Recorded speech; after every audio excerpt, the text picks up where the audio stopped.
And we're back. We're back. We didn't really go, but Yeah. okay. So the next one I'm going to do is Beate. Effettivamente non so niente mai. A me piace. Brave, avete fatto proprio un bel lavoro, va. Maria Vergine, ma che messaggio è? Chiusura della fabbrica lunedì prossimo 21.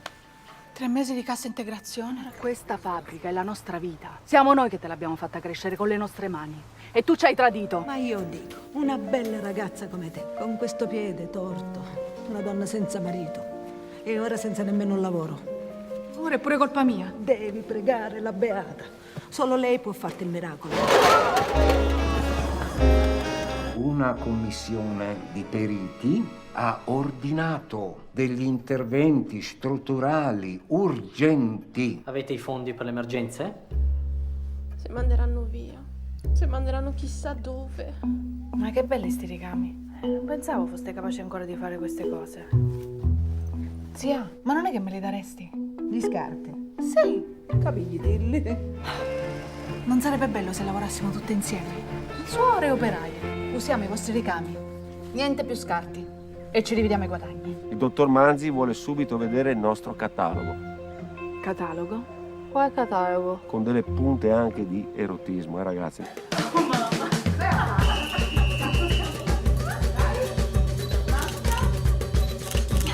Così, no?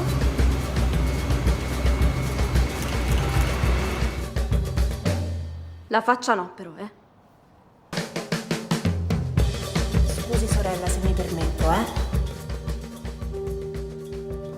Armida.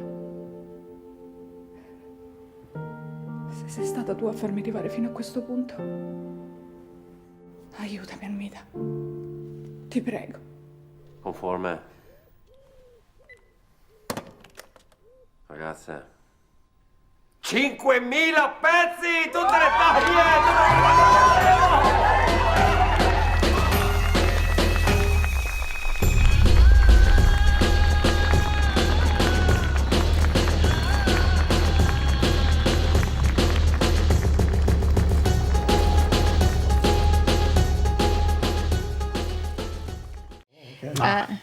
Okay, that's 2021. Director. Oh yeah, it's like. Okay, you're You're gonna. gonna do this when you talk. Yeah, you're gonna have to be patient with me here. Samad Zermandili, and the writer Giante Gatti and Salvador Mayera.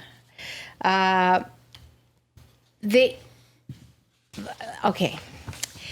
The movie is actually loosely based on a true story, right? The employees of the Veronica lingerie factory, located in northeast Italy, are going to be fired as the company is moving to Serbia. You know, kind of outsourcing that. You know. Cheaper labor. Yeah, to cheaper Serbia. rent. Global story. Anyways, the workers, led by their determined forewoman named Armida, played by Donatella Finocchiaro, right, decided to borrow the equipment from the factory and build their own garment line.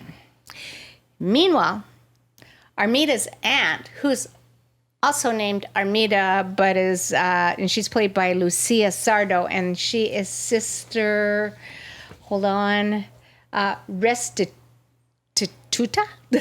Restituta. I mean, it would be similar to Spanish, I would think. There, it sounds kind of severe. Anyways, she runs the local church, which has the venerated casket of the late Sister Armida, who they're trying to make into a saint, but she has no miracles. Anyways, it's an open casket. She's in it. You can see her, right? And this is like a tourist attraction. People come there.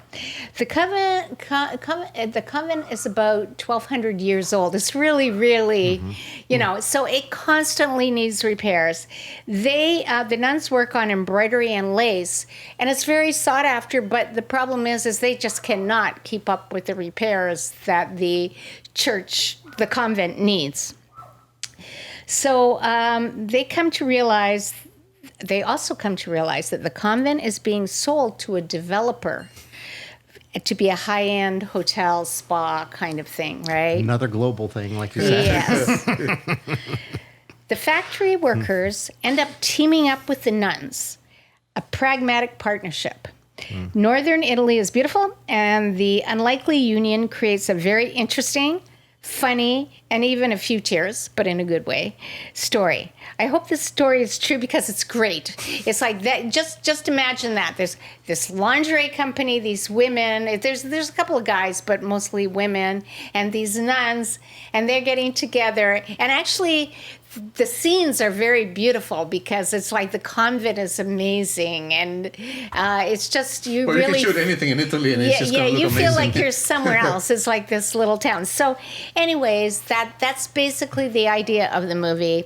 It's billed as a comedy, but it's kind of like it's often compared to Kinky Boots.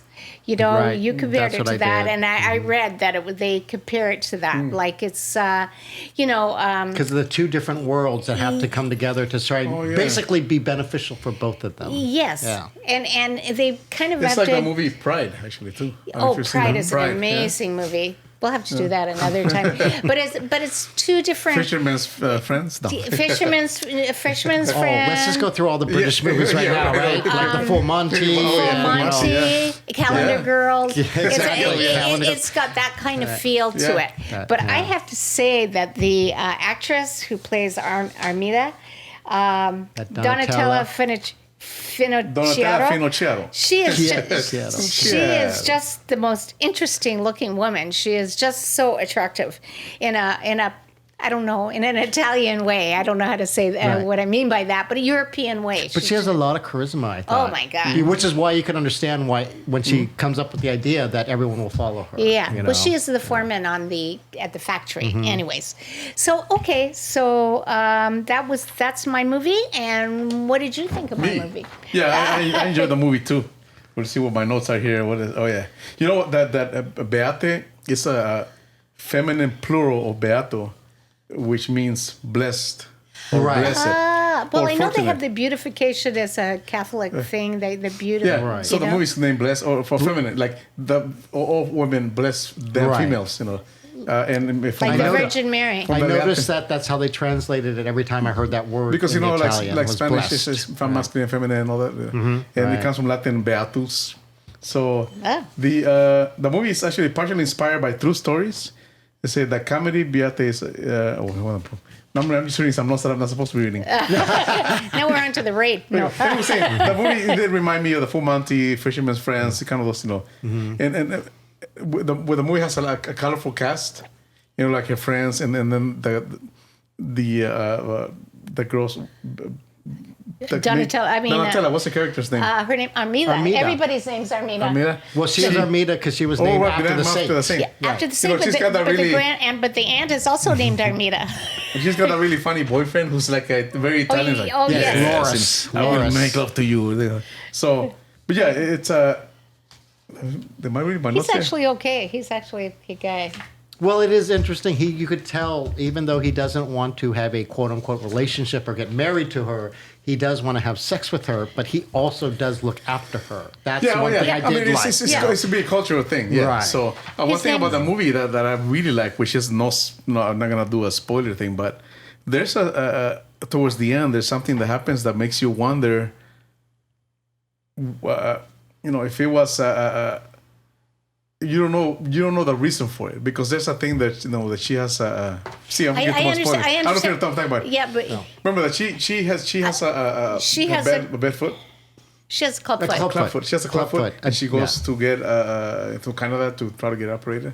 Right. And then something happens later on in the movie that you don't know if it's because of the operation or something else. Well, Here's the title of the movie. But I don't know that the whole thing wasn't meant to be that way, yeah. inspired by the Lord works in a And mysterious also ways her- kind of thing. You know what I mean? And her aunt, who was a nun, just kept cracking me up because she's just so the rules and everything and stuff. You gotta sit down and pray. She's praying and praying, and it's like 24/7 praying, and when she's falling down and they're picking her up. And, we gotta get her. No, I gotta keep praying. Right. It's just Exactly. I gotta suffer. So yeah, it was really funny. I really enjoyed it. And actually, she's like. I was just thinking how probably if this movie would have been done back in the day, Sofia Loren could have probably played Donatella's character, Great. Or even the Mother Absolutely. Superior. Yeah, You know, because she has the classic old Italian kind of very Yes. classic look, So well, the actual male, I guess lead, I guess is the male lead, Loris. His name is Paolo Pierobon. That's his actual. That's the actor. Paolo. sounds Brazilian. or Portuguese. Anyway, so yeah, I really enjoyed the movie. It was really funny. I was cracking up the whole time, and just feel good movie. Yeah, like the other and ones. after our Academy Award movies, I was like, I really need some levity. That's really what I need something funny. Light. Yeah. Well, because you're right. Because my only criticism is like, okay, this is really sort of light. Like you said, I think, because I like Kinky Boots in a way, but I wasn't a big fan of Kinky Boots. Okay. I liked Calendar Girls, but it's like, it didn't really grab me. But you sort of admire what they do to get ahead, right? So that's what I sort of admire about the movie, because I like the fact that it's a bunch of women banding together, yet again, right? But the thing is, how would I put it? Their protagonist is another woman who basically, like you said, the Veronica who owns the shop. Because she's if I'm not mistaken, when I got out of the movie, because that was another thing. I was really trying to watch this movie and concentrate because I found it very difficult at one point, that she's also one of the investors into a quote-unquote resort that they're going to turn the monastery or the nunnery into, So Go ahead. when it came to the women, I thought it was really strange because it's like, okay, that's interesting. They're keeping everything women. There's, like you said, there's only really one major male character. Yes. And even the other male character, it's the bishop and the priest, right? Yes. Who are also telling the women, well, no, you're not going to do it. Or they don't tell them what they're up to as well. Oh, yeah. right? They're stinky. Exactly. So it really is the young nun who, because, let me just explain the story, because what happens is, as you said, Armida needs help. Right. Her aunt says, you need to pray to the saint. And she goes and she prays and then you wonder, because she sort of gets up and thinks about, and she notices the lace that's covering the woman, right? Yeah. She's looking at this, and then, so the aunt starts to pray. Like I said, all of a sudden, she's praying so much, she actually causes a fire, which is basically the problem with, with the why they need the money. All of a sudden, it's like, we gotta do this. But while they She falls asleep at that. Sorry. And what I thought was fascinating is that the Mother Superior, upon seeing what has happened, basically has a stroke right then and there.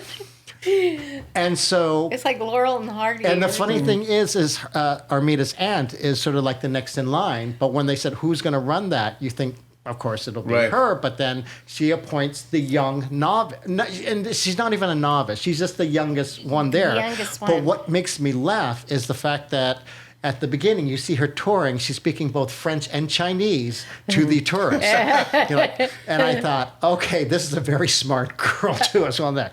She's the one who decides to go. She's the one who defies sort of convention, saying, no, we're going to do this. We need to make money, because she wants the monastery to stay in business. And or just the nunnery, I should say. I keep calling it a monastery, but I guess it's a nunnery. Convent. Convent, thank you. And I thought, that's sort of fascinating that it's the young one who wants to keep the convention going instead of, even though the way they're going to do it. So she agrees, but even at one point, they need models. So all the women who are making these also have to model whatever their assets are.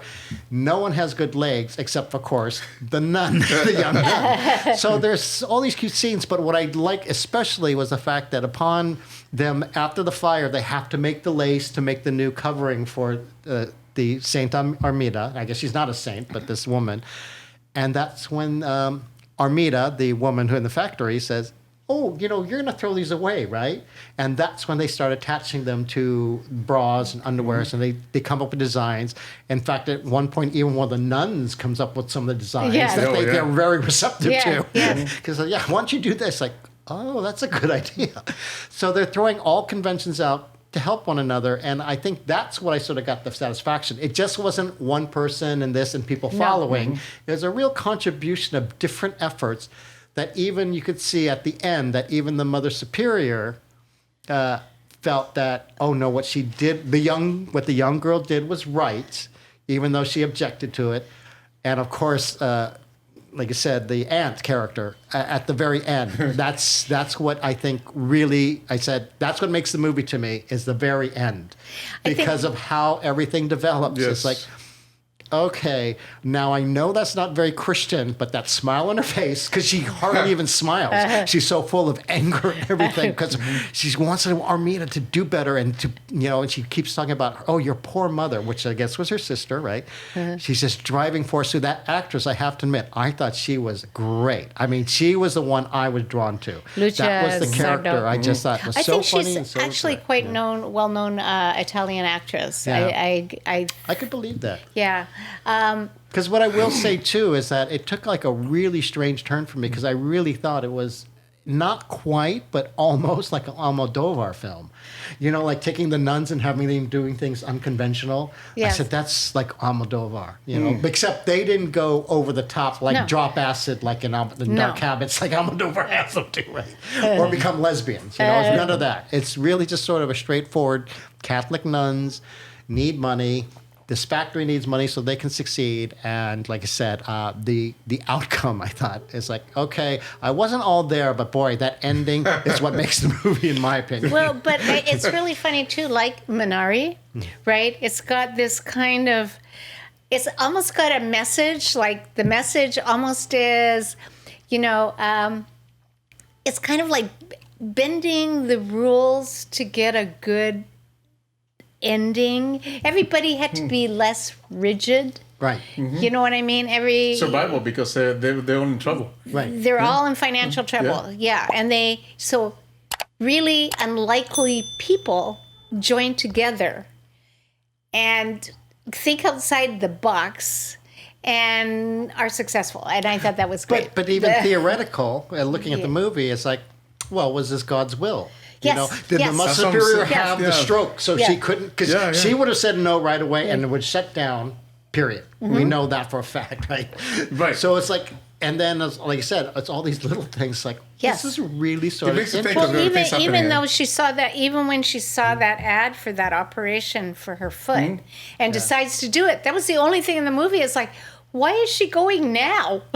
You know what I mean? It's like just things are starting to... Well, I just assumed because of the money, that they were actually making that much money. Because they did make enough money to fix the convent. That's what surprised me so quickly. Yeah, but I think when she did the thing, it was like a clinical trial, so she could do it for free.